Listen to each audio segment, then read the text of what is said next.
Escuela Nacional de la Magistratura, alma mater del Poder Judicial.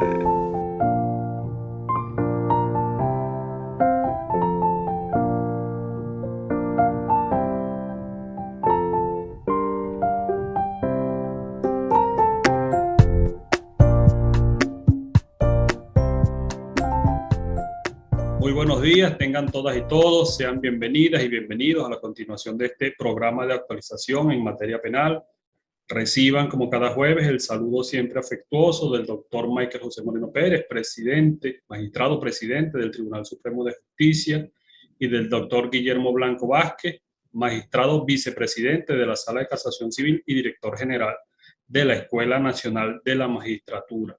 Para continuar con estas jornadas del programa de actualización en materia penal, hoy nos acompaña el magistrado Marco Antonio Medina Salas, como ustedes saben, integrante de la Sala Político-Administrativa e inspector general de tribunales.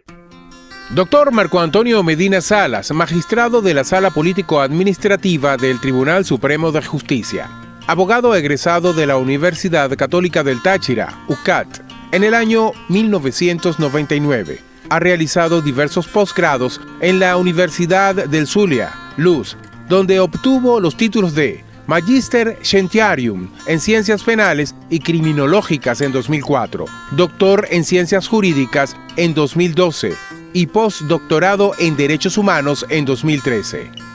En cuanto a su trayectoria profesional, el magistrado Marco Antonio Medina Salas se ha destacado en el desempeño de cargos como inspector jefe en la Inspectoría del Trabajo en el Estado Táchira en el año 2003, juez provisorio de la Corte de Apelaciones y presidente del Circuito Judicial Penal de la Circunscripción Judicial del Estado Táchira en el año 2011. Abogado auxiliar 2, adscrito a la Sala de Casación Penal del Máximo Tribunal en el año 2012. Juez de la Corte de Apelaciones de la Circunscripción Judicial del Estado Táchira en el mes de junio de 2014, juez rector y presidente del Circuito Judicial Penal desde mayo de 2015 hasta el 23 de diciembre de 2015. Fue designado por la Asamblea Nacional como magistrado del Tribunal Supremo de Justicia, siendo integrante de la Sala Político-Administrativa. En febrero de 2017 fue juramentado como magistrado vicepresidente de la Sala Político-Administrativa del TSJ, cargo que desempeñó hasta febrero de 2021. También, en 2018, fue designado como inspector general de tribunales, cargo que ejerce hasta la fecha, exitosamente.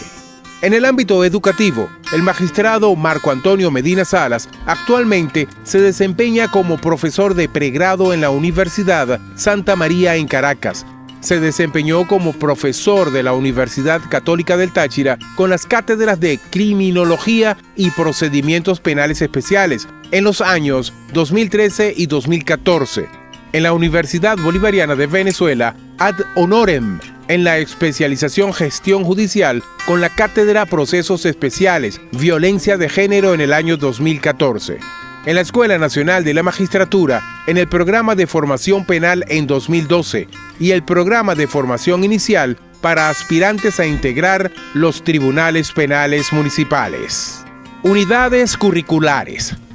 Reforma del Código Orgánico Procesal Penal. Taller. Delitos electorales, recursos ordinarios y extraordinarios. Procedimiento para la jurisdicción penal municipal en 2012.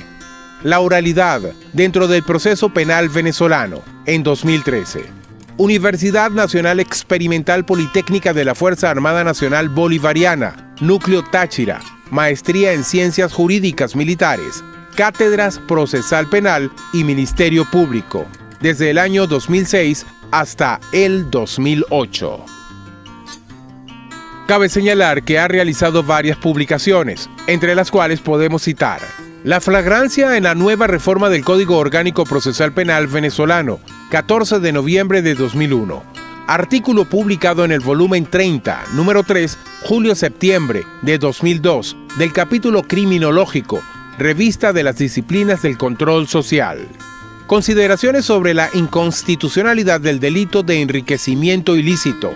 Artículo publicado en el volumen 37, número 1, enero-marzo de 2009. Capítulo criminológico, Revista de las Disciplinas del Control Social. La construcción de consensos políticos y sociales para el logro de la gobernabilidad en la sociedad plural venezolana. Artículo publicado en el volumen 18, número 2, mayo-agosto de 2011. Frónesis, revista de filosofía jurídica, social y política. Principios axiológicos del juez o jueza penal con perspectiva de género en el Estado democrático y social de derecho y de justicia. Artículo publicado en la colección Memorias. Primera Jornada Nacional en materia de defensa integral para la mujer. Caracas, 25 y 26 de junio de 2012. Ministerio Público. Digamos que un resumen bastante apretado de todo lo que ha sido la trayectoria profesional y académica del magistrado Marco Medina Salas, a quien tenemos el honor de recibir el día de hoy. De modo que si el magistrado está listo. Magistrado, muy buenos días. Un honor recibirlo por acá, tenerlo con nosotros en la Escuela Nacional de la Magistratura. Bienvenido.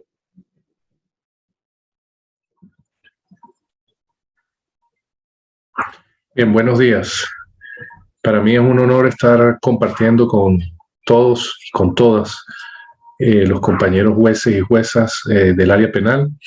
Quiero agradecer al magistrado presidente del Tribunal Supremo de Justicia, magistrado Michael José Moreno Pérez, al magistrado Guillermo Blanco, y a todo el equipo que ha hecho posible, el equipo de la Escuela Nacional de la Magistratura, que ha hecho posible este encuentro con los compañeros jueces y juezas. Vamos a hablar un poco de manera holística sobre el derecho penal, sobre todo el derecho penal en general, un poco su evolución, pero también hablar un poco de lo que serían los aspectos constitucionales del derecho penal, tanto el derecho penal sustantivo como el derecho penal adjetivo, y fundamentalmente tratar de englobarlo dentro de lo que serían los paradigmas postmodernos, sobre todo teniendo en consideración la normativa vigente, tanto el Código Penal y las perennes discusiones para su futura reforma, como el Código Orgánico Procesal Penal, cuya reforma entra en vigencia recientemente, durante las recientes discusiones en la Asamblea Nacional y con una participación decisiva e importante del Tribunal Supremo de Justicia, sobre todo generando o exteriorizando una inquietud constante del ciudadano presidente del Tribunal Supremo de Justicia, el magistrado Michael Moreno, sobre dinamizar, generar una protección aún mayor de los derechos fundamentales de las personas y, por supuesto, resaltar la autonomía e independencia de los jueces y las juezas. Bueno, vamos a comenzar por decir que la evolución del derecho penal, y voy a tratar de englobar el derecho penal en general, depende de una visión muy particular, es una visión desde el punto de vista político, conforme a la producción de las normas, sobre todo producción de las normas internas en el país, que han generado o se han generado con la idea de brindar protección desde el punto de vista político a cada uno de los gobiernos que de manera sucesiva desde el año 1830 se mantuvieron en el poder, obtuvieron el poder político y generaron una serie de normativas para preservar o para mantener la estabilidad y la seguridad, sobre todo después del primer gobierno de José Antonio Páez, tanto desde el punto de vista sustantivo, como les dije, las normativas o las tipificaciones establecidas en cuanto a una serie de conflictos armados en lo interno, como las leyes procesales que eran utilizadas para juzgar a las personas que pudieran haber cometido esa serie de conductas típicas. Sin embargo, para hacer este análisis, primero tenemos que tratar de englobar lo que ha venido buscando la Escuela Nacional de la Magistratura del Tribunal Supremo de Justicia con relación a la visión distinta que tiene que tener un juez o una jueza como abogado o abogada que es. La Escuela Nacional de la Magistratura se ha propuesto romper ciertos paradigmas formativos y tratar de eliminar el proceso de formación lineal bajo el cual fuimos nosotros aprehendidos por el sistema y generar una suerte de construcción para iniciar la construcción de distintos conocimientos, la producción de constructos teóricos que nos permitan tener una visión distinta de lo que es el derecho y fundamentalmente lo que es el derecho penal. Y el derecho penal, porque quizás es una herramienta bastante poderosa por parte de los estados, generadora de la violencia más fuerte, que es la violencia estatal, porque es el proceso a través del cual un ser humano es juzgado por otros seres humanos. Así encontramos que el abogado y la abogada que forma parte del sistema de justicia y fundamentalmente del Poder Judicial, tiene que ser un abogado que genere dos propuestas importantes de análisis. Una propuesta de análisis jurídico fundamental sobre el elemento normativo, sobre el elemento principista que contienen los textos que forman parte del ordenamiento jurídico venezolano, principios fundamentales que hacen que abordemos la dogmática penal, los principios esenciales del procedimiento o del proceso penal venezolano y, por supuesto, los principios que levantan el texto constitucional venezolano, la Constitución de la República Bolivariana de Venezuela del año 1999. Pero además, el juez y la jueza, el abogado o la abogada que cumple el rol de juez o jueza dentro del Poder Judicial venezolano, tiene que tener una sensibilidad elemental para poder percibir cuándo se está viendo afectada la dignidad del ser humano. Y esto porque a lo largo de la gestión de los últimos años del Tribunal Supremo de Justicia, pues nos hemos preocupado por profundizar precisamente la protección de los derechos fundamentales, los derechos humanos, de quienes son captados por el sistema de justicia venezolano, quienes son captados por el sistema penal, que como decía Eduardo Galeano, fundamental y esencialmente son aquellas personas más débiles socialmente, decía Eduardo Galeano, que son aquellos que van descalzos y a quienes puede picar la serpiente de manera más fácil. Y Raúl Eugenio Zaffaroni, pues como ustedes saben, hace un símil muy importante con relación a las telarañas, que capta siempre el insecto más pequeño, porque el insecto más grande es el que rompe la telaraña. Entonces, fíjense cómo bajo esta premisa la Escuela Nacional de la Magistratura ha diseñado estas herramientas y ha buscado tener jueces y juezas no lineales, no monocéntricos, jueces y juezas que tengan un paradigma bajo las cuales vayan a tomar sus decisiones engrosado con la complejidad y no bajo el aspecto simple de decisiones únicas y exclusivamente exegéticas. Bueno, ya realizando esta pequeña introducción, es importante entonces nosotros, como les decía al inicio, que manejemos la evolución del derecho penal desde distintas perspectivas, pero que al final van a confluir en un solo estamento y vamos a hablar precisamente del punto de vista político-criminal bajo un solo derecho penal, que lógicamente va a contener tanto el derecho sustantivo como el derecho adjetivo, enmarcados, como lo digo, en la política criminal o la política anticriminal, como lo denominan algunos teóricos, del Estado de Venezuela, que además no se puede desprender, va muy de la mano con lo que son las herramientas normativas que nos suministra tanto el Código Penal, las leyes que contienen normativas penales, el Código Orgánico Procesal Penal, igual leyes especiales que tengan algún elemento adjetivo y, por supuesto, las acciones afirmativas del Estado para abordar la criminalidad en Venezuela, lo que podemos denominar la política criminal nacional. Igual nuestras políticas jurisdiccionales han ido enmarcadas a participar directamente en las reformas de cada uno de estos instrumentos. El Código Penal venezolano, como ustedes bien saben, tiene una data histórica bastante relevante desde finales del siglo XIX desde el año 1863 al año 1873, hay que tomar en consideración una serie de circunstancias, como lo decía, y sobre todo circunstancias desde el punto de vista conflictivo. Pero a partir de estos años del siglo XIX se inicia una serie de tipificaciones, sobre todo con un sustento de raíz hispánica.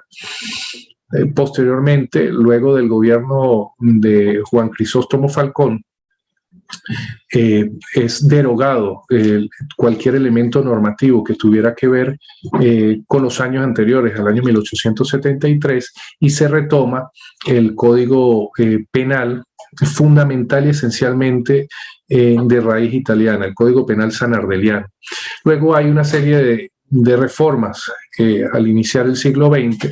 pero luego a partir de los años 20 del siglo XX se retoma con mayor fuerza el Código Penal sanardeliano, con un matiz muy particular, muy androcéntrico, muy inculcado dentro de la los férreos valores familiares, generando conductas o generando propuestas conflictivas enmarcadas dentro de lo que es las costumbres y el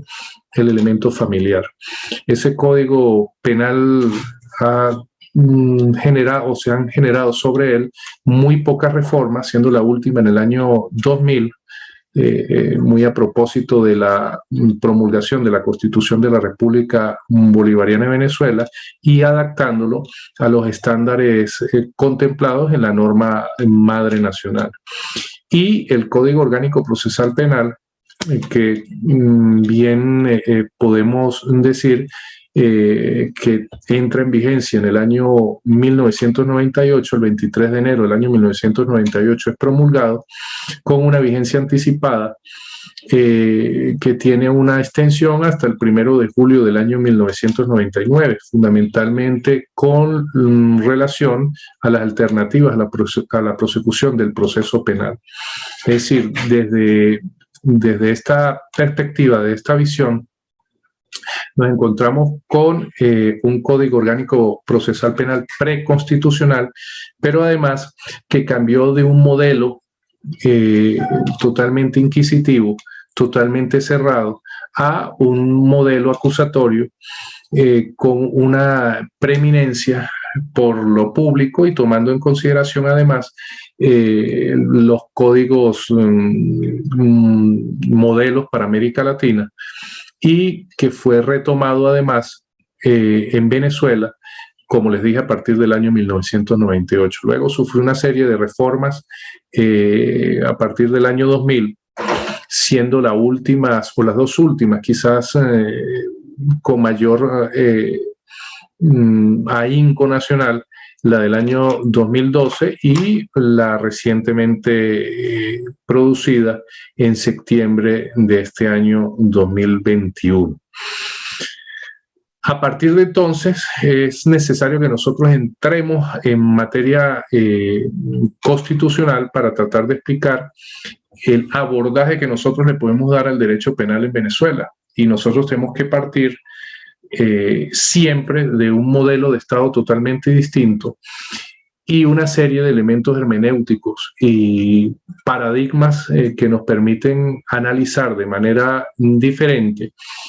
tanto el Código Penal como el Código Orgánico Procesal Penal. Como ustedes saben, Venezuela, a partir del año 1999,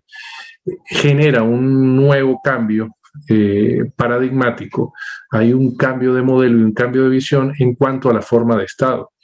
Inicialmente, la Constitución de la República de Venezuela del año 1961 generaba o tenía una visión de Estado simplista y monocéntrico, que era el Estado, o Venezuela se constituye en un Estado de derecho. Y bajo esa visión se observaban las soluciones, se planteaban las soluciones a los conflictos generados dentro del derecho penal. Luego, con la Constitución del año 1999, Venezuela acoge un modelo complejo un modelo además único en el mundo occidental constitucional, que es el modelo de Estado compuesto, modelo de Estado democrático, social, de derecho y de justicia. Un Estado democrático en donde se analizan los conflictos penales, ya sin desprenderse de la posibilidad que tiene aquellos sectores que habían sido aislados de las tomas de decisiones fundamentales por parte del Estado, y eso comprende las políticas judiciales, las políticas criminales, habían sido aislados y no eran tomados en consideración a partir del año 1999 con la promulgación de la Constitución. Y con la materialización del Estado democrático se empieza a incluir a estos sectores en la posibilidad de participar en la solución de las controversias. Y así nosotros tenemos la promulgación de una serie de leyes desde el punto de vista sustantivo que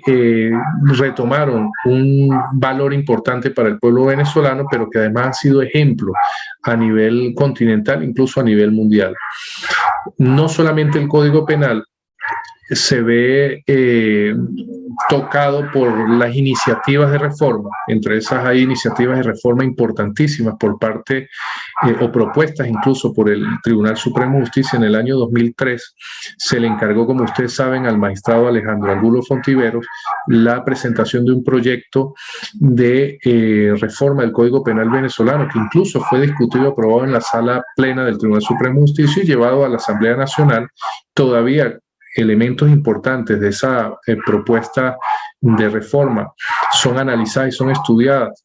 por el actual Tribunal Supremo de Justicia, y que además hoy en día podemos decir que el presidente del Tribunal Supremo de Justicia, Michael José Moreno Pérez,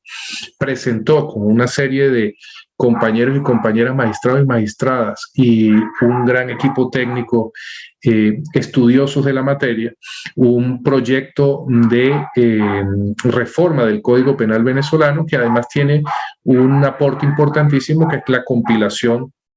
de una serie de elementos normativos que se encontraban dispersos.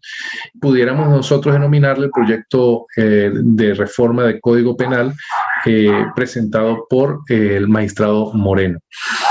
Bien, también a partir de esa visión democrática del Estado contemplado en la Constitución de la República del año 1999, se presentan, como les digo, una serie de elementos normativos de primer orden. La ley orgánica del derecho a la mujer a una vida libre de violencia contempla una serie de figuras que no habían sido presentadas o puestas en la palestra para resolver una conflictividad en contra de un sector social importante, y que se logra a partir de esta visión postmoderna de Estado democrático contemplado en la Constitución del año 1999. De igual manera, una serie de herramientas normativas que permitieron proteger los derechos fundamentales, los derechos humanos de los niños, niñas y adolescentes, como herramientas, como lo indiqué, de primer orden en la protección de este tipo de derechos y de este sector esencial de la sociedad venezolana. Y así una serie de mecanismos normativos que permitieron que esos sectores, los sectores indígenas, los sectores campesinos, los sectores estudiantiles, se vieran involucrados en la solución de las controversias desde el punto de vista penal a través de la protección de sus derechos fundamentales. Yo creo que lo esencial, quizás el matiz a poner en consideración, el foco de atención de esta conexión constitucional con el derecho sustantivo, es precisamente la exaltación de los derechos fundamentales de estos sectores que no habían sido tomados en cuenta para la participación de la elaboración político-criminal en Venezuela. De otra parte, la Constitución de la República Bolivariana de Venezuela introduce un centro de atención totalmente distinto a lo que es el Estado de Derecho. El Estado de Derecho, un Estado de Derecho en donde el elemento normativo es utilizado por el ser humano para resolver las controversias de mejor manera y no utilizado por un pequeño sector social para mantener la opresión, el aislamiento, la invisibilización de los grandes sectores sociales que, como lo dije al inicio, habían sido apartados de la toma de decisiones fundamentales del Estado. Y se involucran una serie de elementos normativos, en una serie de reformas a los distintos textos que forman parte del ordenamiento jurídico venezolano que hacen ver unas soluciones totalmente policéntricas, unas soluciones a las controversias con una visión distinta a la simple exégesis y con la participación fundamental como centro de atención del conflicto del ser humano, entendiendo además que el conflicto tiene que ser solventado no solamente con el elemento normativo, sino tiene que ser solventado con una serie de herramientas aportadas por el ser humano y que son contempladas o que están establecidas en la Constitución de la República Bolivariana de Venezuela, que tienen piso en el artículo 26 de la Constitución, pero que además se ven desarrollados en el artículo 257 y 258 del mismo texto constitucional, y se introducen, entre otras cosas, los métodos alternos de solución de conflictos, que además son tomados como una herramienta principista para diseñar el proceso penal venezolano. Entonces, fíjense cómo hemos venido desarrollando de manera paralela lo que son las nociones posmodernas del derecho sustantivo y del derecho adjetivo. Y así tenemos que, aun cuando el texto adjetivo venezolano es preconstitucional y que entraron en vigencia anticipada las alternativas a la prosecución del proceso penal, sin embargo, la Constitución de la República Bolivariana de Venezuela, con esta noción extremadamente novedosa de los métodos alternos de solución de conflictos, permitió la optimización de estas medidas anticipadas dentro del proceso penal venezolano. Luego tenemos un Estado social de derecho, un Estado social dentro de este marco complejo y compuesto de modelo novísimo de Estado, un Estado social que genera una conceptualización en cuanto a las decisiones que puedan tomar los compañeros jueces y las juezas basados o con piso en el derecho penal, y una conceptualización que debe ser construida bajo los teoremas sociales del derecho, precisamente porque las expectativas que se generan con las decisiones, a las controversias, a los planteamientos, a los conflictos, a las problemáticas que son judicializadas, tienen siempre o son siempre observadas por el conglomerado social, que al final de cuentas es el que se va a ver impactado tanto positiva como negativamente con relación a esas decisiones. Y finalmente tenemos un Estado axiológico, un Estado de justicia en donde confluyen todas estas herramientas y donde se va a tratar de llegar al punto valorativo de la Constitución de la República Bolivariana de Venezuela, y que sería el ideal de cada uno de los manejos dados a los conflictos, tanto desde el punto de vista sustantivo como desde el punto de vista adjetivo. Esta primera visión con sustento precisamente en ese modelo de Estado nos lleva a nosotros a plantearnos unas líneas de acción desde el punto de vista formativo, desde el punto de vista práctico, totalmente distintas a las que se venían desarrollando no solamente antes de la entrada en vigencia de la Constitución de la República Bolivariana de Venezuela, sino en cada una de las etapas que han sido planteadas por las distintas reformas a las que se han visto o de las que han sido objeto los distintos instrumentos legales, tanto el Código Orgánico Procesal Penal como una serie de leyes dadas en lo sustantivo, incluido el Código Penal, con algunas que otras reformas, como lo digo, y que se encuentra pendiente una gran discusión nacional para una reforma importante del Código Penal venezolano, con algunos tópicos y algunos elementos que son, por supuesto, de difícil discusión, porque van a formar parte de ese centro de discusiones históricas, no solamente a partir del seno de la Asamblea Nacional, sino con intervención de los distintos poderes del Estado, pero también con intervención, como lo dije anteriormente, de distintos sectores de la sociedad venezolana, porque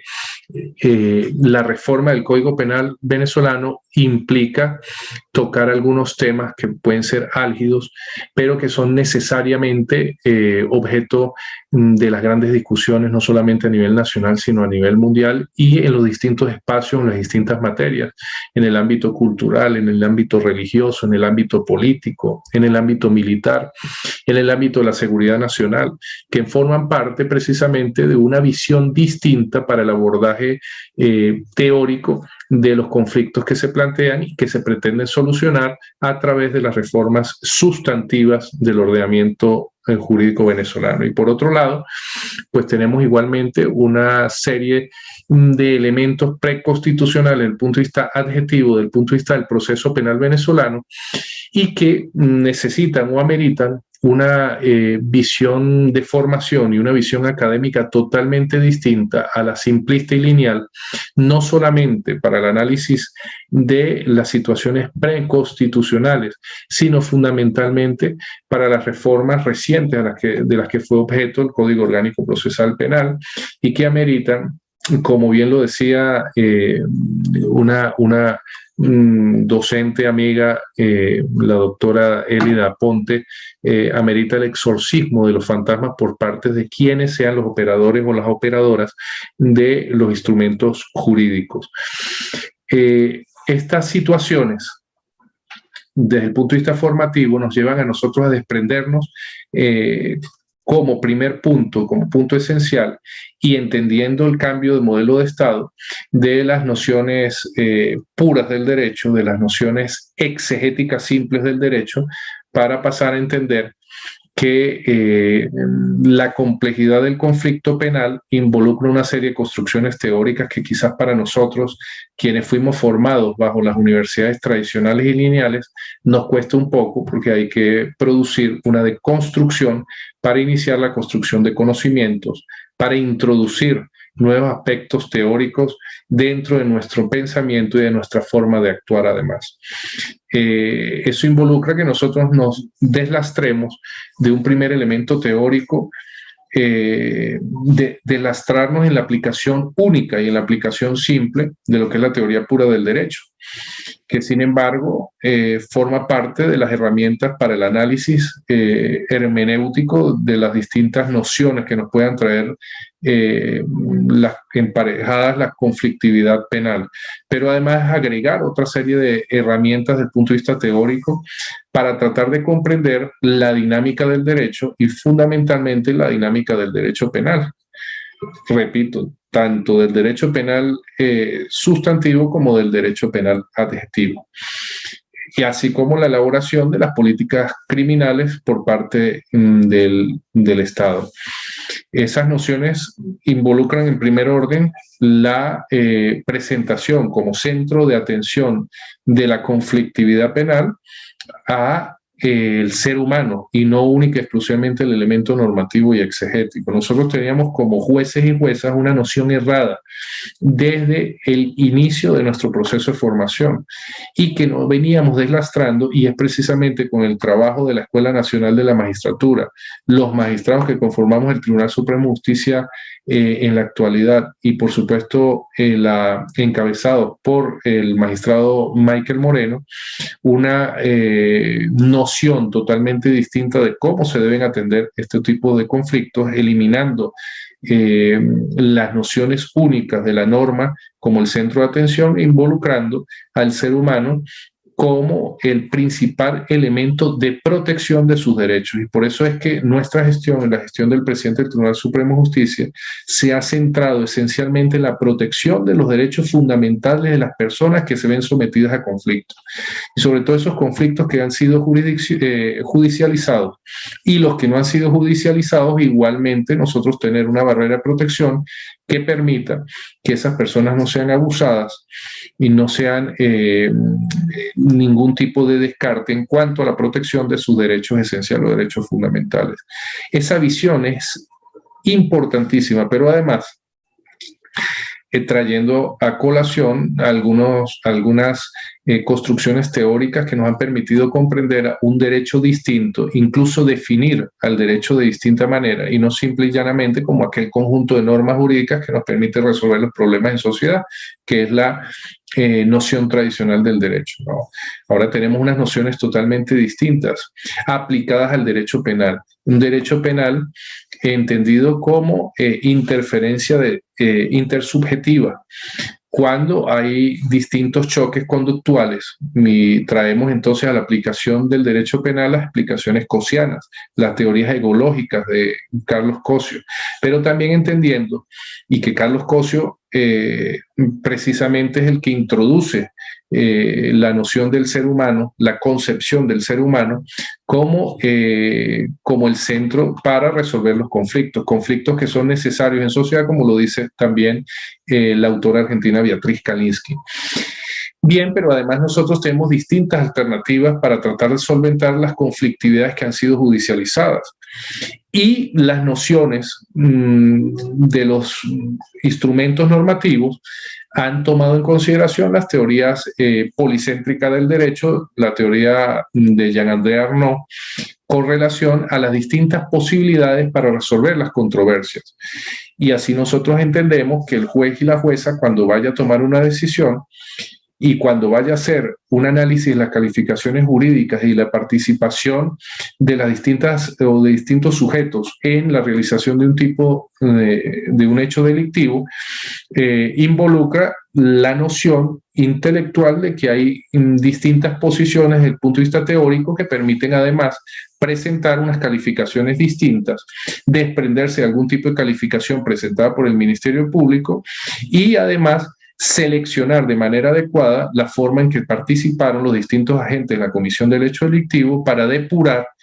y además generar la protección debida de los derechos fundamentales de las personas que se ven involucradas en el conflicto. Pero de otra parte, la noción policéntrica del derecho nos sirve a nosotros para entender que dentro del mismo proceso penal hay una serie de alternativas que nos va a permitir resolver las controversias en las distintas fases que nos presenta el proceso penal venezolano. Y así tenemos nosotros que un juez o una jueza penal pudiera resolver la controversia en la misma fase de investigación o puede resolver la controversia cuando haya o en la fase intermedia a través de la materialización de la audiencia preliminar y todas las alternativas de solución que se puedan presentar dentro de la audiencia preliminar. Y a lo mejor si el conflicto no ha sido resuelto, se puede resolver a nivel de juicio, ya sea a través de una sentencia absolutoria, a través de una sentencia condenatoria. Y si todavía el impacto de la solución estatal es fuerte y negativa, el juez o la jueza de ejecución tiene una serie de herramientas para tratar de minimizar ese impacto, de redefinir a lo mejor el conflicto y de bajar los niveles de violencia, generando algunas propuestas más saludables dentro de lo que es las herramientas del proceso, tanto para la familia como para la sociedad, como para el Estado y por supuesto para las personas que se encuentran involucradas dentro del conflicto. Entonces fíjense cómo las herramientas teóricas, los constructos teóricos nos sirven a nosotros, los constructos teóricos posmodernos nos han servido a nosotros como herramientas para entender o no solamente para entender el Código Penal y el Código Orgánico Procesal Penal y las distintas leyes que tratan de regular o resolver los conflictos penales, sino además para introducir elementos novedosos que permitan una exacerbación de la protección de los derechos fundamentales de quienes se vean involucrados en la controversia penal. Y cuando yo digo quienes se ven involucrados en la controversia penal es porque son distintas los agentes que forman parte de ella. No solamente la protección de los derechos fundamentales de un imputado o un acusado o un presunto agresor, sino también de las víctimas, de terceros o terceras personas que se ven afectadas por un conflicto y por supuesto el entorno,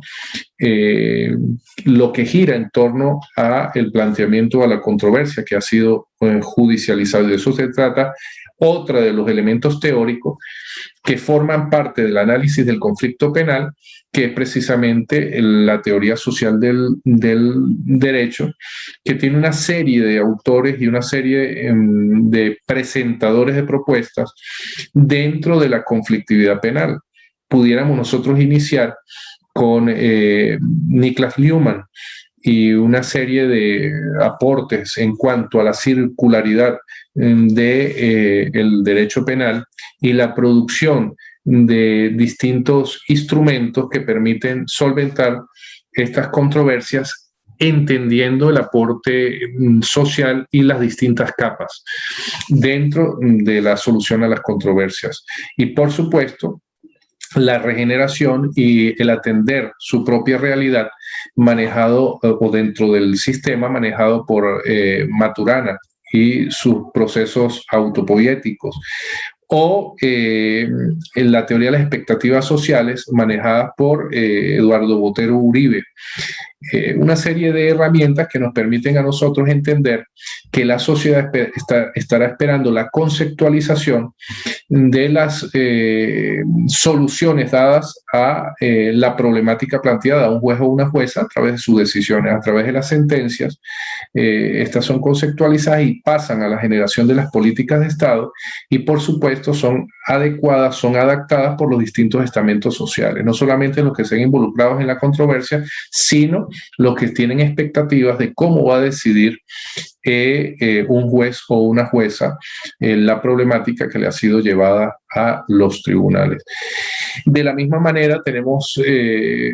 constructos teóricos importantísimos como el constructos teóricos feministas, y hago alusión en este momento a Evelyn Reed fundamentalmente y su teoría su teoría feminista aplicada al derecho penal, y cómo nosotros hemos tenido que aplicar una serie de herramientas para introducir las soluciones planteadas por Reed dentro de los conflictos penales, y cómo Venezuela ha sido eco de estas incorporaciones del pensamiento y generación de nuevos conocimientos para los jueces y las juezas a través de los instrumentos normativos. Nosotros tenemos una ley orgánica del derecho a las mujeres a una vida libre de violencia que ha permitido introducir las concepciones feministas y las concepciones de Evelyn Reed, además con un matiz muy importante, que es el matiz marxista-engeliano, dentro de las propuestas normativas, y que nos ha traído unos réditos importantísimos que nos han puesto además en la palestra del abordaje hacia la problemática de la violencia generada hacia un sector importante de la sociedad que no había sido tomado en consideración para la elaboración de las políticas públicas en materia de conductas con relación a la protección de los derechos esenciales de las mujeres. Y de la misma manera, en el derecho penal ordinario, pues los jueces y las juezas son formadas para atender una visión muy importante dentro de lo que es el aporte importante de las mujeres en la elaboración o en el desarrollo de las políticas de Estado. Y bueno, así tenemos una serie, y lo vamos a seguir profundizando, una serie de manejos teóricos con relación al concepto de derecho que son importantes para el manejo del derecho penal. La teoría de la acción comunicativa es una teoría de la cual no podemos desprendernos, que es la teoría de Jürgen Habermas, y que ha sido esencial en el manejo, por ejemplo, del procedimiento especial para el abordaje de los delitos menos graves, establecidos en el Código Orgánico Procesal Penal o introducido en el Código Orgánico Procesal Penal del año 2012, y que se mantiene en la actual reforma del Código Orgánico Procesal Penal. Una teoría que hace que el juez y la jueza y los sujetos que participan dentro del conflicto penal se activen comunicacionalmente para tratar de resolver las controversias. Y además hay un cambio conductual a partir del año 1998 que hace que los jueces no sean unos convidados de piedra y unos encerrados de habitación, que los jueces y las juezas entiendan a su entorno, entiendan a la comunidad, se manejen de manera holística y no se dediquen única y exclusivamente a un manejo normativo simple y exegético, pero además muy conforme a lo establecido en el artículo 257 de la Constitución de la República Bolivariana de Venezuela, porque precisamente es la adecuación constitucional a las herramientas procesales, a la normativa procesal. Ustedes bien saben que quizás la diferencia entre el derecho penal sustantivo y el derecho procesal penal es la falta de sistematización científica del segundo. De lo que precisamente adolece el Código Orgánico Procesal Penal es de una estructura organizativa desde el punto de vista teórico y que ha sido suplido por los elementos constitucionales y fundamentalmente por el artículo 257, que estableció unos elementos o unas herramientas principistas importantes: la oralidad, la brevedad y la publicidad del proceso, y que permitió materializarlo adecuado al artículo o a la Constitución de la República Bolivariana de Venezuela, la falencia que siempre hemos observado, que es la preconstitucionalidad del Código Orgánico Procesal Penal. Y bueno, se compagina con lo que venimos nosotros mencionando y con la teoría de la acción comunicativa, que ha permitido que los jueces y las juezas no sean, como les dije, convidados de piedra en la solución de las controversias, sino que a través de los procesos alternos al simple normativismo generen propuestas para solventar esas dificultades que se puedan presentar a la hora de resolver un conflicto. De esta manera, nosotros igualmente vamos a manejar dos herramientas teóricas que nos van a permitir abordar el derecho penal de una manera, como les dije, no lineal. Y es que desde el punto de vista paradigmático hay dos espacios de conocimiento fundamentales para los jueces y las juezas, y que nos va a permitir mirar al derecho penal de forma general, pero de una manera distinta. La primera herramienta es una herramienta de raíz hebreo-cristiana, y pasa por el proceso de formación que hemos tenido los venezolanos y las venezolanas durante muchísimos años, y que nos han hecho manejarnos en los distintos ámbitos sociales bajo una visión férrea desde el punto de vista de la concepción cristiana, bajo una concepción muy cerrada de lo que es el manejo normativo, y que nos vienen a nosotros inculcando desde los principios o desde los inicios básicos, desde los elementos básicos de nuestra formación religiosa, desde que nosotros tenemos una noción de pecados capitales, una noción del bautismo como un espacio irrestricto de obligatorio cumplimiento. Y, por supuesto, el manejo de los 10 mandamientos, además de una serie de orientaciones que nos han dado no solamente en el aspecto o en el espacio católico religioso, sino en cualquier espacio que involucre una guía espiritual y religiosa, y que nos ha hecho a nosotros resolver los problemas no solamente sociales, sino penales, desde una burbuja, como dice Arthur Kaufman, con dificultad para poder manejar distintas alternativas de solución. Y nuestros códigos y elementos normativos han sido además generados, propuestos, estudiados y analizados bajo esta primera perspectiva, estas primeras premisas. Es decir, bajo una noción cerrada y que todavía nos mantiene a nosotros con un código penal, como les dije, sanardeliano, italiano, con nociones religiosas bastante fuertes y que involucran dificultad para la discusión de distintos temas que además van a estar en la palestra. Tenemos dificultad para abordar temas como el aborto, temas como el consumo, temas como la eutanasia o la posibilidad de morir con dignidad, como lo llaman en otras en otros espacios geográficos, temas como las uniones de parejas del mismo sexo, que son temas bastante comprometidos para la discusión, que tendrán que discutirse, pero que son de una dificultad máxima precisamente por ese primer enfoque de formación y enfoque de actuación. Y así nos pasa a nosotros cuando analizamos una serie de normativas para tratar de resolverlas, por ejemplo, los casos de violación en materia o que se encuentran contemplados en el Código Penal venezolano, materia de atenuantes y agravantes que todavía tocan la dignidad de un ser humano, la dignidad de las mujeres, y que ha sido de difícil erradicación desde el punto de vista visual normativo, a pesar de que ya ha habido decisiones de la Sala Constitucional y de la Sala de Casación Penal que han permitido abrirnos un poco a este tipo de nociones. Igualmente hay una serie de elementos normativos que tienen que ser abordados en su oportunidad, como por ejemplo el delito de violencia patrimonial y económica, que tiene vestigios de esa primera noción formativa, es decir, la noción formativa de raíz hebreo-cristiana, bajo la cual nosotros hemos sido abordados, incluso hemos sido sometidos desde el punto de vista de las nociones científicas, conductuales y generadoras del conocimiento. Pero además tenemos otra visión y otro espacio que es de corte postmodernista y consumista, del posmodernismo neoliberal, y que involucra precisamente las nociones de consumo, sobre todo en estos últimos tiempos, y cómo se han involucrado los medios de comunicación social y los patrones conductuales generados por estos medios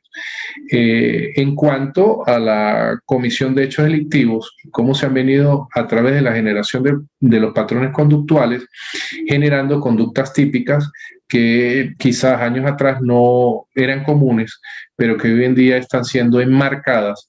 bajo distintas figuras y que están siendo precisamente modelos de abordaje policial y que tienen que ser analizados por nuestros jueces y juezas para tratar de minimizar la violación de derechos fundamentales por parte de los organismos de seguridad. Tenemos nosotros como ejemplo los patrones conductuales de las personas que delinquen en materia de drogas. ¿Por qué se delinquen en materia de drogas bajo un patrón? Bueno, porque los patrones que genera la sociedad es el patrón del consumo y el patrón de la adquisición fácil de dinero para tener un cierto nivel de vida dentro del conglomerado social. Entonces yo necesito delinquir para tratar de parecerme al otro. Y lo mismo pasa con los patrones conductuales que se han generado con relación a las mujeres. Yo tengo que parecerme a la persona que aparece en los medios de comunicación social bajo cualquier premisa, de cualquier manera, y eso lleva a un sector importante de la sociedad que cometa hechos delictivos y que se encuadren precisamente en las nociones establecidas en nuestros códigos, en nuestras leyes que rigen la conducta de los venezolanos y venezolanas. Ahora bien,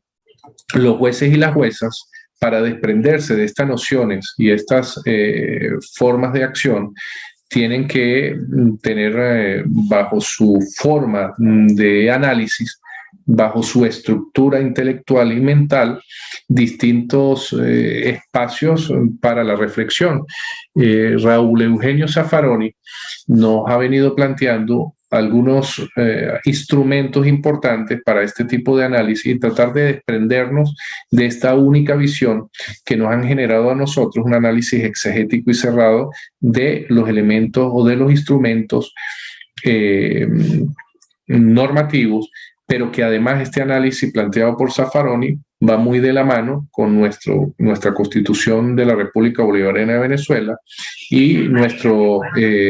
Estado compuesto y complejo, como les decía anteriormente, establecido en el artículo de la Constitución de la República Bolivariana de Venezuela.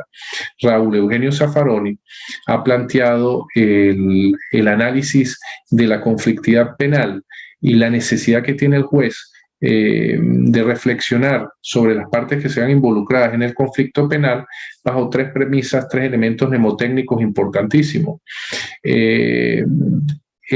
La primera es el análisis y develar lo que nos ha sido dado como única forma de actuar o como única verdad,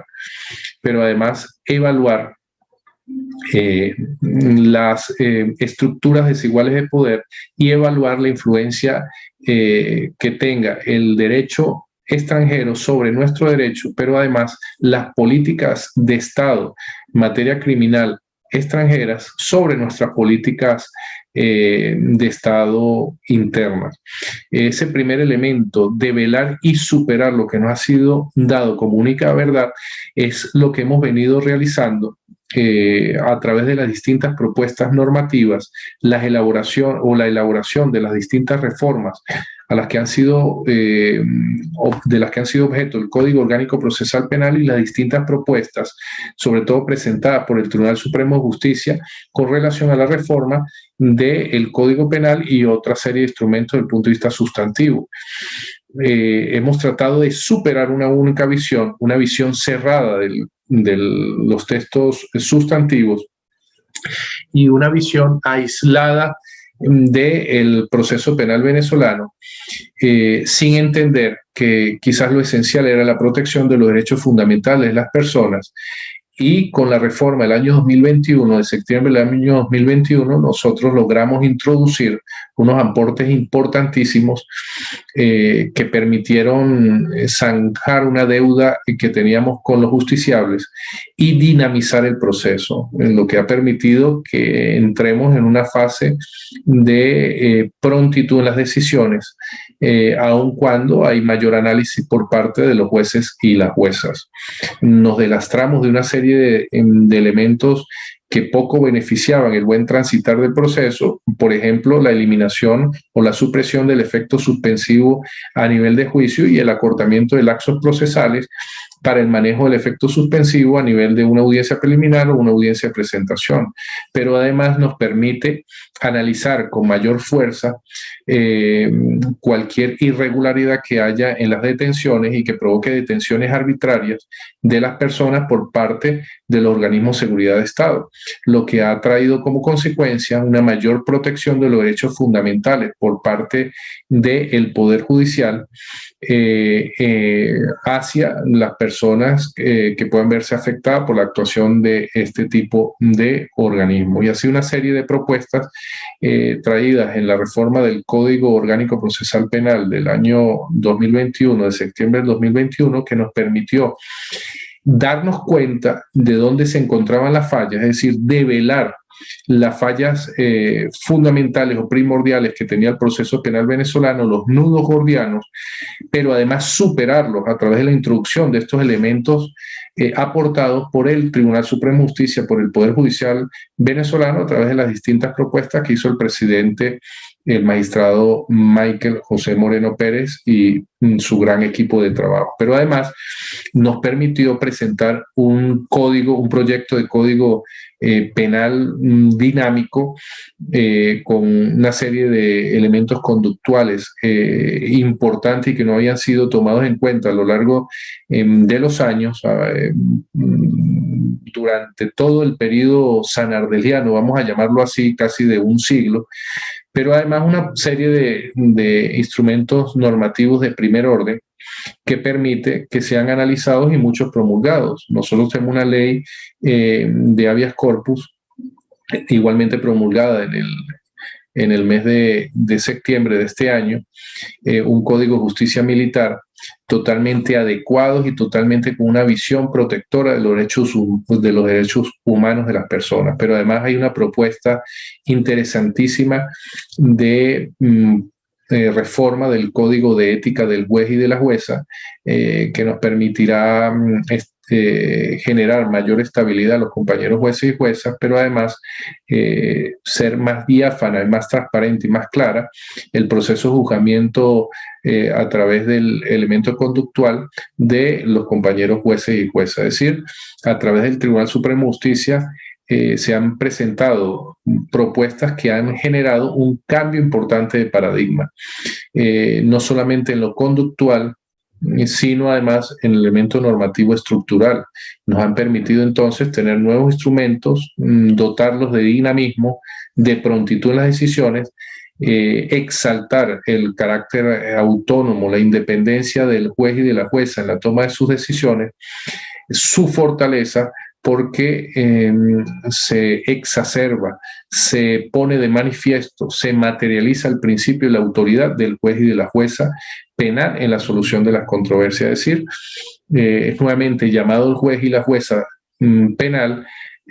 a ser la máxima autoridad en la resolución de las controversias judicializadas desde el punto de vista penal. Y siempre el juez controlador en todo el proceso, desde la fase de investigación hasta la fase de la ejecución de la sentencia. El otro aspecto manejado por Raúl Eugenio Zaffaroni es la evaluación de las estructuras desiguales de poder, y para poder hacer este análisis tiene que precisamente el juez y la jueza tener una noción totalmente distinta a lo que es el proceso de formación, abandonar los procesos de formación lineales y entender que cualquier decisión que pueda tomar va a pasar por lo complejo, va a pasar por lo compuesto, va a pasar por una necesaria reflexión hacia lo humano, va a pasar por un análisis contextual, un análisis holístico de la situación que se le presente, y que no solamente va a resolver de manera exegética revisando un código o revisando un código penal o revisando un código orgánico procesal penal, sino que tiene que ir mucho más allá del elemento normativo. Y tiene que mirar bien cuáles son las estructuras que se encuentran en juego dentro de la controversia o el conflicto, la problemática que se le plantea en su tribunal. Tiene que verificar cuáles son los sectores antagónicos que se encuentran en discusión y quién ha tenido un peso histórico de poder, del ejercicio del poder, y quién ha sido históricamente aislado, históricamente pisoteado, históricamente ninguneado, históricamente cuál ha sido invisibilizado. Y bajo esas premisas de análisis, de reflexión, el juez o la jueza deberá tomar su decisión. Y por eso es que se introducen nociones sustantivas de primer orden dentro de las propuestas de reforma y dentro de las leyes que se encuentran ya en vigencia, que tienen que ser objeto de un análisis no sesgado normativo, sino histórico por parte del juez o de la jueza. Pero además, dentro del Código Orgánico Procesal Penal hay una serie de normas que permiten que el juez haga este análisis con profundidad y entendiendo precisamente la posibilidad que hay dentro de estos antagonismos. Y de eso se trata, de que el juez haga ese tipo de reflexiones y que salga de lo simple, que salga de lo cotidiano, y que se vuelva un juez reflexivo con un carácter racional importante. Bajo un aspecto racionalista será que el juez tome su decisión, por ejemplo, cuando haya una denuncia de vulneración de derechos fundamentales por parte de un organismo de seguridad. Tendrá el juez que ver qué hacer valer, tendrá que analizar y reflexionar sobre la importancia o la magnitud del daño que se pudo haber causado con la posible afectación a un bien jurídico, o la actuación del órgano de seguridad o del órgano policial, de la policía o del órgano de Estado, que puede haber afectado el derecho fundamental de la persona aprehendida a través de una actuación totalmente irregular. Son dos fuerzas que van a chocar desde el punto de vista intelectual y que tienen que ser perfectamente analizadas y que tienen que ser armoniosamente decididas por un juez que tiene que velar por la protección de los derechos fundamentales de todos los que se encuentren inmersos en una controversia, no solamente imputados, sino también víctimas, incluso terceros que se puedan ver afectados por el impacto de la realización de una conducta determinada que se encuentre contraria al estamento legal establecido en Venezuela. Y finalmente, Raúl Eugenio Zaffaroni nos invita a evaluar la influencia que pueda tener unas normas externas extranjeras internacionales en nuestro ordenamiento jurídico interno, y también las políticas internacionales, en las políticas criminales, cómo pueden influir en nuestras políticas internas, y si es sano además que nosotros actuemos conforme a líneas internacionales. Desde el punto de vista normativo, no es lo mismo una actuación plasmada en nuestras leyes en materia de drogas, por ejemplo, a cómo tienen que plasmarse los delitos en Europa, o los delitos de droga en el norte de América, o los delitos de droga en el sur de Sudamérica, o los delitos de drogas en el Caribe, cuando tenemos realidades totalmente distintas, ubicaciones geopolíticas totalmente distintas y abordajes por parte de los estados totalmente distintos. No es lo mismo la lucha contra el terrorismo a nivel internacional, las directrices que se manejan a nivel internacional, a cómo se puede manejar de manera idiosincrática en cada una de las regiones o en cada uno de los países que conforman América Latina, o cómo lo vamos a manejar nosotros en Venezuela, para hablar un poco de lo que serían las políticas internacionales, cómo pueden influir en nuestras políticas internas. Esas son evaluaciones que es importante que hagan los jueces para tratar de materializar de manera eficiente y eficaz los instrumentos jurídicos que tiene a su disposición, tanto desde el punto de vista sustantivo como desde el punto de vista adjetivo, pero además quienes no son jueces o juezas, o la relación que pueda tener un juez o una jueza con las políticas que en materia criminal se plantea el Estado venezolano. Pero además nosotros como Poder Judicial tendremos que desarrollar políticas judiciales que vayan de la mano con todas estas herramientas intelectuales que nos ha permitido plantear, que nos invita a reflexionar Raúl Eugenio Zaffaroni a través de estos elementos normativos. Entonces, develar y superar, evaluar y evaluar, develar y superar lo que nos ha sido dado como única verdad, es decir, una concepción simplista del derecho, entendiendo que el derecho es norma. Y ahí nosotros vamos a empezar a develar algo que no es así, pero además hay que superarlo. ¿Cómo? A través de la actuación de los jueces y las jueces, a través de un correcto análisis del aporte normativo. Develar evaluar las estructuras desiguales de poder, lo tenemos nosotros que hacer a diario en nuestros tribunales, y evaluar la influencia externa sobre lo interno desde el punto de vista normativo, desde el punto de vista de la elaboración, la elaboración y la aplicación, la ejecución de las políticas de Estado en materia criminal. Bien, nosotros finalmente tenemos una reforma del reciente data, como les dije, el 16 de septiembre del año 2021, del 17 de septiembre del año 2021 entró en vigencia el Código Orgánico Procesal Penal y una serie de instrumentos normativos de gran valor para la protección de los derechos fundamentales. Estamos dando cumplimiento no solamente a un mandato constitucional, sino también a una exigencia para estandarizar algunos instrumentos normativos por parte de Venezuela, pero además es un anhelo, ha sido un sueño por parte del magistrado presidente del Tribunal Supremo de Justicia y de todos quienes le acompañamos en su gestión, es decir, los demás 31 magistrados, en general los 32 magistrados que formamos parte del máximo ente judicial en Venezuela,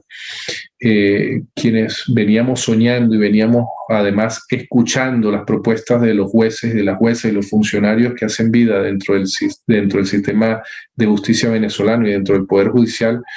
venezolano,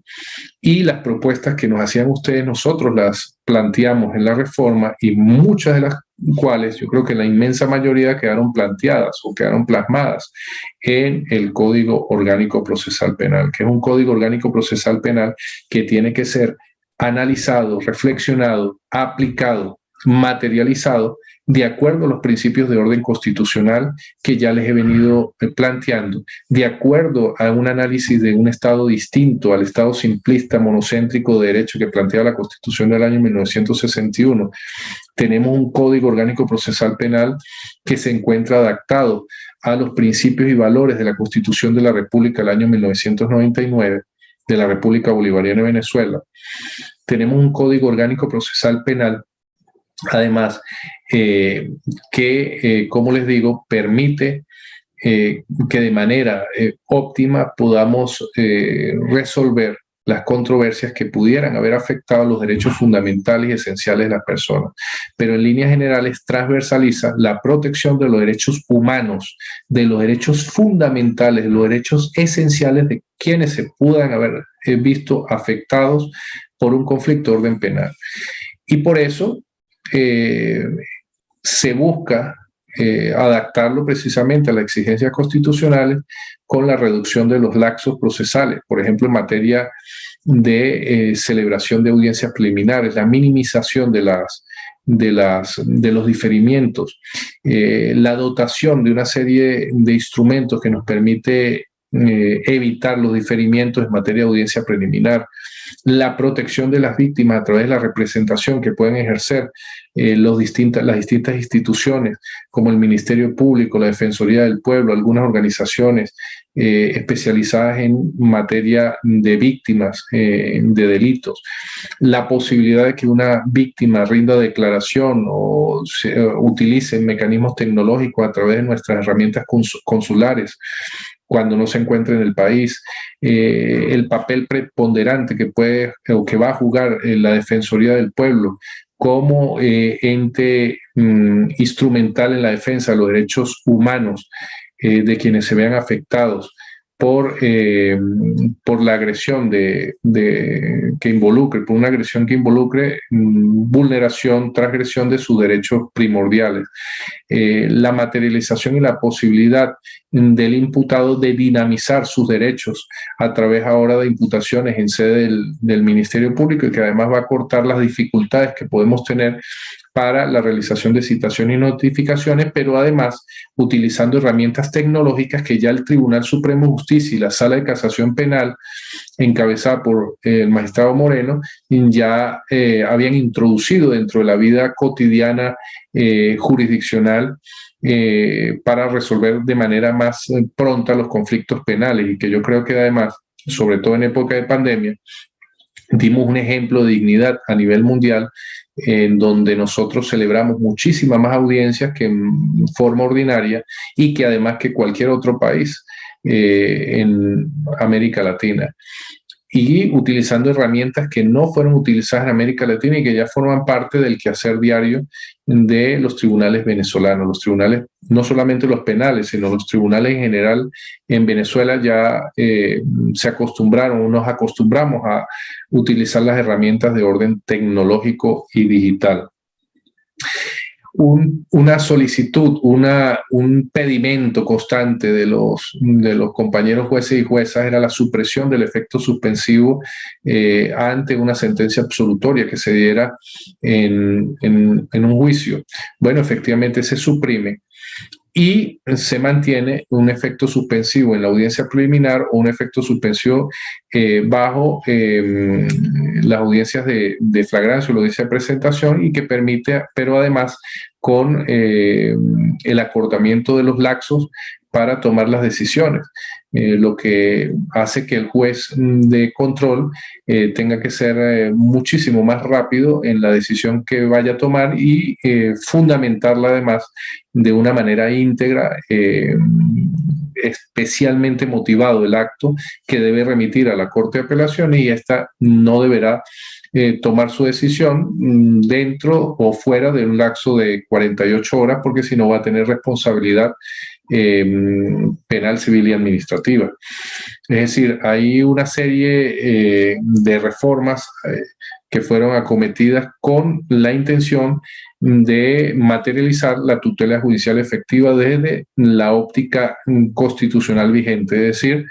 no solamente el acceso al órgano de justicia basta para materializar la tutela judicial efectiva, sino además la prontitud, lo expedita de la decisión, lo rápida de la decisión que vaya a tomar un juez o una jueza, junto a la satisfacción de los intereses del conglomerado social, que es la exigencia de una justicia rápida, proba, transparente, sin ningún tipo de elemento que pueda prestarse a corrupción. Todas esas aseveraciones vienen contempladas en el Código Orgánico Procesal Penal. Bueno, además de maximizar la participación que tiene el juez de ejecución en la ejecución de la sentencia, como ya lo decíamos al inicio, tiene que ser el verdadero control de todo lo que es la fase de ejecución de sentencia, y que gracias precisamente a la propuesta generada por el Tribunal Supremo de Justicia en esta reforma, se evitó la eliminación de esta fase importante del proceso penal, sino que al contrario se le da mayor relevancia, mayor importancia, y cualquier actuación del Ministerio de Asuntos Penitenciarios o de cualquier otra institución tiene que ser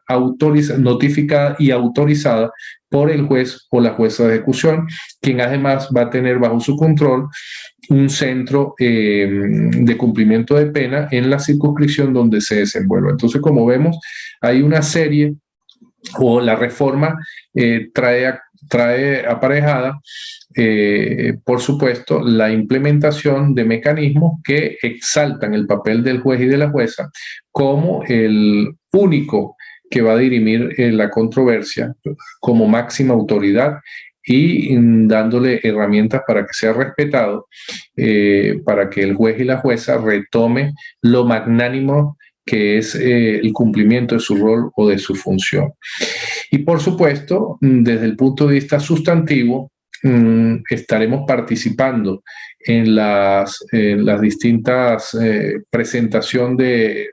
proyectos y anteproyectos que hay de reforma del Código Penal y otros instrumentos sustantivos,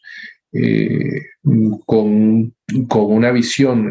como les decía, constitucional actual, con una visión axiológica y valorativa de primer orden, sin desvincularnos de la importancia de los temas y de los tópicos que se han tocado históricamente dentro del derecho penal sustantivo, atendiendo a una acertada dogmática penal y a una ilustrativa teoría general del delito que nos permita a nosotros enfocarnos quizás en un parámetro esencial dentro del apartado constitucional, que es la minimización de la utilización del derecho penal, la utilización del derecho penal mínimo en la resolución de las controversias y los conflictos. Hemos venido entendiendo que no todas las problemáticas, las controversias se pueden resolver con la aplicación del derecho penal. Mientras menos se aplique el derecho penal, tendremos una sociedad con muchísima más armonía, porque precisamente ello implica minimizar el impacto de la mayor carga de violencia, la solución de los conflictos penales, que es la violencia generada a través de la sanción penal provocada por una decisión por parte del Estado, que a final de cuentas es quizás la más violenta, la que se aporta a través del derecho penal. Nosotros estamos enfocados, estamos con una visión muy proactiva de lo que es el derecho penal. Hay conductas que efectivamente tienen que ser incorporadas, y hay otras que por formar parte de lo que se denomina en el análisis jurídico normas que han perdido su valor, normas que además han perdido su fundamento y su funcionamiento, pues tendrán que ser execradas del mundo del derecho penal para tratar de optimizar las soluciones que pueda dar el apartado normativo. Bueno, compañeros y compañeras, espero que haya sido de mucho agrado. Yo sé que es un tema que amerita una discusión muchísimo más amplia, quizás de lo que nos puede aportar esta herramienta tecnológica importantísima para nuestro proceso de formación. Seguramente pudiéramos avanzar con mayor profundidad en clases personales. Creo que vamos a hacerlo con algunas medidas de bioseguridad importantes, porque no nos podemos quedar con una sola conversación de 1 hora. Seguramente nos interesará tener conversaciones más seguidas sobre puntos que pueden ser desarrollados en un curso programado para alguna de las especialidades o de las maestrías que tiene el Instituto Universitario y la Escuela Nacional, pero que bueno, he tratado de acometer de una manera muy corta, pero muy esquematizada, tratando de tener poder de síntesis para manejar el aparato filosófico, hermenéutico, epistemológico desde el punto de vista constitucional y tratar de adecuarlo a lo que es la evolución del derecho penal, no solamente el sustantivo, sino el derecho penal adjetivo. Espero que haya sido de su agrado. Seguimos en contacto. Un saludo a todos los jueces y a las juezas penales de Venezuela, al magistrado Guillermo Blanco por tener la deferencia de invitarme, magistrado Michael José Moreno Pérez por tener esta línea de formación tan importante para nuestros compañeros jueces y juezas, a mi equipo de trabajo, quienes gracias a ellos hemos podido tener esta pequeña charla. Y bueno, seguimos en la lucha, seguimos luchando por un derecho penal óptimo que permita de la mejor manera resolver los conflictos para los venezolanos y las venezolanas. Y estoy seguro que nuestros jueces y juezas van a tomar muchas de estas herramientas para la aplicación de nuestro nuevo Código Orgánico Procesal Penal, Código Orgánico Procesal Penal, que tiene como valor primordial, y yo creo que eso lo tienen que manejar como una premisa fundamental de actuación, la protección de los derechos humanos de quienes se ven involucrados en un conflicto, la protección de los derechos fundamentales de las personas. Bueno, hasta luego, muchísimas gracias y espero que en otra oportunidad sigamos conectados. Muchísimas gracias, magistrado. Como siempre, un honor haberlo escuchado. Espero que las juezas y jueces allá en cada una de las sedes hayan disfrutado de su presentación, como siempre lo hacemos nosotros acá en la Escuela Nacional de la Magistratura. A todas y todos, les recordamos que el magistrado Marco Medina Salas, inspector general de tribunales, hoy nos ha traído una presentación sobre la historia del proceso penal venezolano y fines constitucionales del proceso. Eso en el marco de este programa de actualización en materia penal. De modo que, para nosotros ha sido un gusto tenerlo por acá, ya para ir cerrando lo que ha sido una excelente jornada más y agradeciendo, por supuesto, a las presidentas, presidentes de circuito en cada una de las sedes, a los equipos de informática que siempre hacen posible la conexión con cada una de ellas. Nosotros nos despedimos, no sin antes recordarles que sigan en nuestras redes sociales. En Twitter estamos, por ejemplo, como @enm_rbb, en Instagram estamos como @enmvenezuela,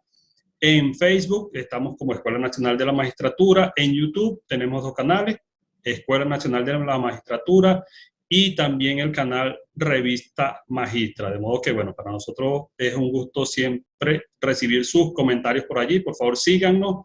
y por allí estaremos compartiendo diversas informaciones siempre, nosotros consideramos siempre valiosas para todas y todos y nos gusta intercambiar por allí. De modo que, sin más que agregar de nuestra parte, un gran saludo, que tengan todas y todos muy buenas tardes, muy buen provecho. Nos vemos el próximo jueves, si Dios quiere. Saludos.